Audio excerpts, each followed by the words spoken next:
28 रजब 1342 हिजरी की रात वो शब सियाह थी जिसके बाद मुस्लिम उम्मा ने कोई सुबह ना देखी। मुस्तफा कमाल ने इस्तांबुल के गवर्नर को हुक्म दिया कि सुबह तुलू होने से पहले खलीफा अब्दुल मजीद तुर्की छोड़ चुके हों।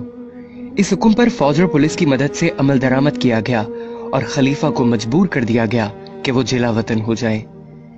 3 मार्च 1924 को सुबह यह ऐलान किया गया कि अजीम कौमी असेंबली ने खिलाफत के खात्मे और मजहब के दुनिया से अलहदगी के कानून की मंजूरी दे दी।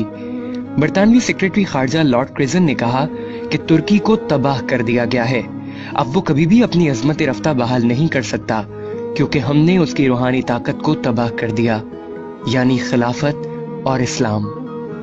खिलाफत के खात्मे के बाद उम्मत की हालत ऐसी हो गई जैसे परवरिश तलब बच्चा अपने वालिदैन के साए से महरूम हो जाए और खुदगर्ज दुनिया में अपनी बका की जंग लड़ने के लिए तन्हा रह जाए।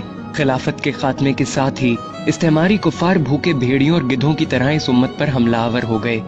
उन्होंने इस उम्मत का खून चूसने के लिए एक दूसरे से लड़ने से भी गुरेज न किया। इस्लामी शरीयत को मुअत्तल कर दिया गया।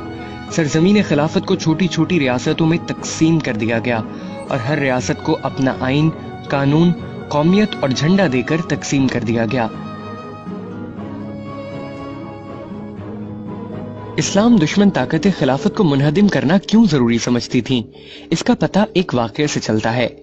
शेखुल इस्लाम मौलाना सैयद हुसैन अहमद मदनी और शेखुल हिंद मौलाना महमूदुल हसन रहमतुल्लाह अलैह तहरीक आज़ादी के सिलसिले में माल्टा जजीरे में नजरबंद थे। वहाँ एक अंग्रेज अफसर था जिसका किसी जुर्म में कोर्ट मार्शल हुआ था और वो भी वहाँ सजा काट रहा था।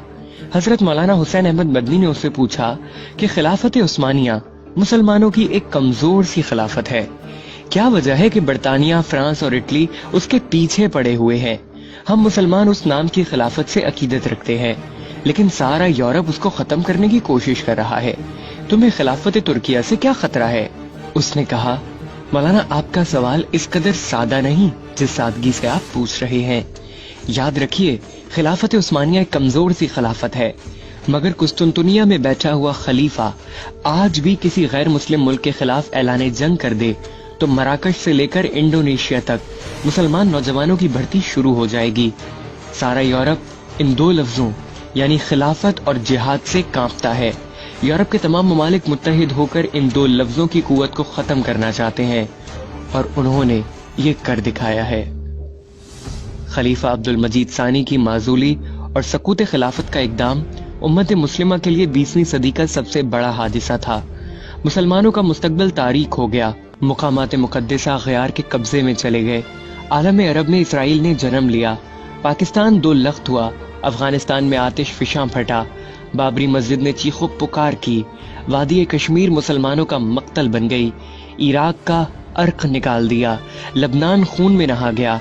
शाम और बर्मा के मजलूम मुसलमानों के खून से होली खेली जा रही है।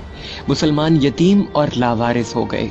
जरूरी है हमारे खवास व आम निज़ाम हयात और तर्ज हुकूमत लेने के लिए अक़वाम मगरिब की तरफ हरीसाना नजरों से देखने के बजाय अपना रिश्ता ताबनाक माजी से जोड़ लें और शाहराए खिलाफत पर गामजन होकर एक हकीकत शनास मर्द कलंदर के इस कहे को सच्चा कर दिखाएं कि अपनी मिल्लत पे कयास अक़वाम मगरिब से न कर, खास है तरकीब में कौमे रसूल हाशमी।